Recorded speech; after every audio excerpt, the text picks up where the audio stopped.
हर बहू की कहानी। ये कहानी है उन समस्याओं पर जिसे हर बहू को फेस करना पड़ता है। माँ कैसी बात कर रही हो?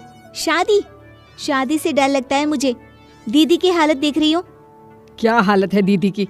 ठीक तो है। कहाँ ठीक है माँ, अब मैं कल ही तो गई थी उनके घर। ऐसे रह रही थी जैसे घर पर कोई चोर घुस आया हो। धीरे बोलो, सर पर पल्ला, और तो और सर नीचे रखो। अरे ना माँ, ये क्या जिंदगी है? देखा राधिका, इसे ही परिवार के संस्कार कहते हैं। तो क्या जीजा जी संस्कारी नहीं है? वो तो यहाँ ऐसे आते हैं जैसे तालिबानी अफगानिस्तान में घुसे हैं। तभी वहाँ जीजा आ जाते हैं। ये क्या है सासू माँ, घर का दरवाजा बंद रखा करे। कितनी बार बोला है लड़कियों वाला घर है आपका। देखिए मैं कैसे घुस आया बिना किसी रोक टोक के। वो इसलिए जीजू कि दरवाजे में जो शेरू बंदा है ना, वो आपको जानता है। नहीं तो रात क्या, दिन में भी हमारे घर के अंदर चूहा भी नहीं घुस सकता। वैसे कैसे आना हुआ आपका? अरे चुप कर, जीजा जी है तेरे, उनका घर है, जब मर्जी आए। बोलती बहुत है ना ये।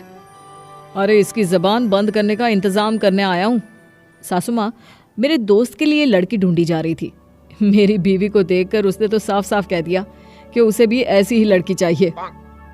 अब लेकिन बेटा, ये मीरा से बिल्कुल अलग है। ये थोड़ी। देखिए सासू माँ, कोई बहाना नहीं चलेगा। लड़का बहुत अच्छा है, मेरे बचपन का दोस्त है, और इसीलिए मैं शादी तय कर रहा हूँ। अच्छा चलता हूँ, फिर मिलते हैं। जीजा वहाँ से चला जाता है। अगले रोज वो अपने दोस्त की फैमिली के साथ आता है। दोस्त की माँ कहती है, अरे क्या बेटी है आपकी बड़ी वाली, छोटी भी वैसी ही है क्या? हाँ, वो क्या है ना, फैक्ट्री एक है तो प्रोडक्ट भी तो एक जैसा ही होगा ना। मजाकिया है, लेकिन है बहुत अच्छी। अच्छा, ऐसा क्या अच्छा कर दिया जीजा हम लोगों ने आपके साथ? देखिए मैं साफ साफ कह देती हूँ, अगर आप लोगों को दीदी की तरह की लड़की चाहिए तो मैं वैसे बिल्कुल भी नहीं हूँ। आप किसी और से शादी कर लीजिए, क्योंकि मैं खुले विचारों की लड़की हूँ। मेरा मानना है कि भगवान ने एक जिंदगी दी है तो खुलकर जियो। अरे क्यों उसे घूंघट और घर की चार दीवारी में खत्म कर दो। राधिका की बात से जीजा का दोस्त इम्प्रेस हो जाता है, लेकिन उसकी माँ, देखो बेटी, हम लोगों को तो घरेलू और सास ससुर की इज्जत करके रहने वाली बहू चाहिए, ना कि खुले विचारों वाली। तो ये रिश्ता हम लोगों को तो समझ में नहीं आया, इजाजत दे। सभी लोग खड़े हो जाते हैं कि लड़का बोल पड़ता है, अरे बैठो ना माँ, कैसी बात कर रही हो? राधिका सही तो कह रही है, मुझे भी बीवी चाहिए, कोई नौकरानी या गूंगी गुड़िया नहीं। बस फिर क्या था, राधिका को भी लड़का ठीक लगता है। लेकिन यहाँ से शुरू हो जाती है एक टकराव की कहानी, सास और बहू की। और फिर कहते हैं ना, मियाँ बीवी राजी तो क्या करेगा काजी। शादी तो हो जाती है, लेकिन शादी के बाद नई जगह नींद कितनी जल्दी खुल जाती है ना। देखो तो वक्त क्या हो रहा है। अरे अभी तो 5 ही बज रहे हैं, चलो थोड़ा सो लेती हूँ।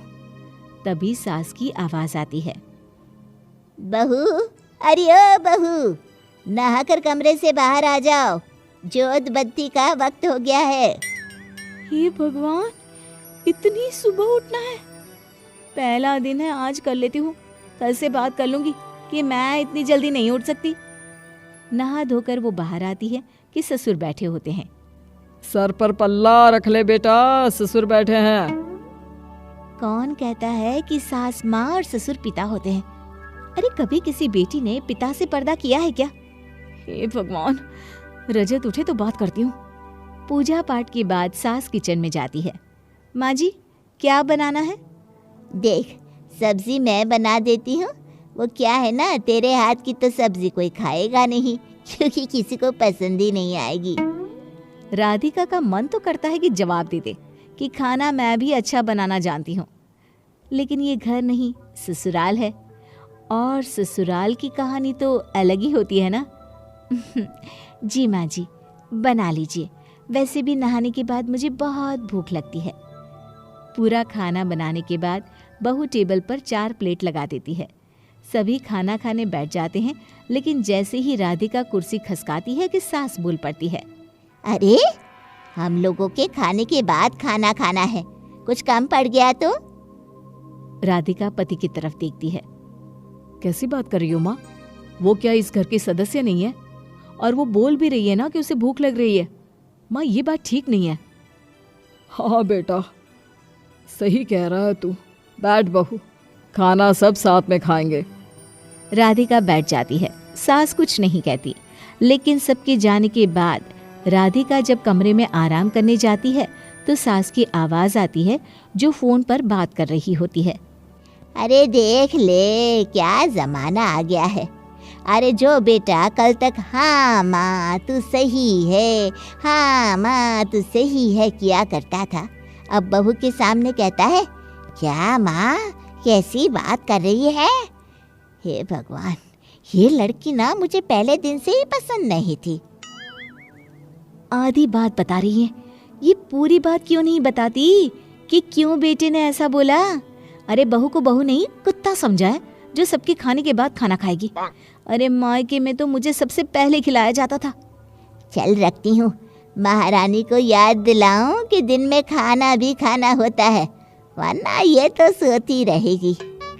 सास की आवाज राधिका सुन चुकी थी। वो बाहर जाकर खाना लगा देती है और अपना खाना लेकर कमरे में आ जाती है। लेकिन जैसे ही खाना शुरू करती है, अरे खाना देकर छुप गई हो, और कुछ चाहिए होगा तो कैसे लेंगे, कुछ तो समझना चाहिए। हाँ माँ, मैंने रसोई में ताला लगा दिया है ना, जो कैसे लेंगे आप। राधिका जाकर सास के सामने सारा खाना रख देती है और फिर कमरे में आ जाती है। हे भगवान, क्या समझाऊं, इससे तो अच्छा था कि बेटे की शादी ही ना कराती। राधिका को भी सास पर गुस्सा आ जाता है। वो तैयार होती है और घर से बाहर जा रही होती है कि सास पूछती है, कहाँ जा रही हो? कुछ पूछना है कि बस हाथ हिलाकर निकल जाओगी हैं? ससुराल है तेरे बाप का, घर नहीं। पता है, इतने दिनों से यही तो पता चल रहा है कि ये ससुराल है और मैं किसी और दुनिया का प्राणी। अरे नहीं रहना मुझे यहाँ।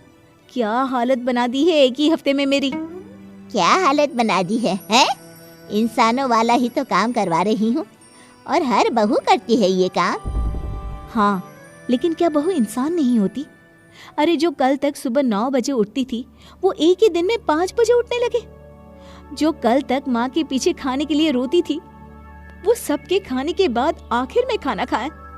जो कल तक हाफ पैंट टी शर्ट पहनकर लेटी रहती थी वो एक ही दिन में सर पर पल्ला लेकर पूरे घर का काम करे। अरे माँ जी, माना कि शादी की है, लेकिन वक्त तो दीजिए।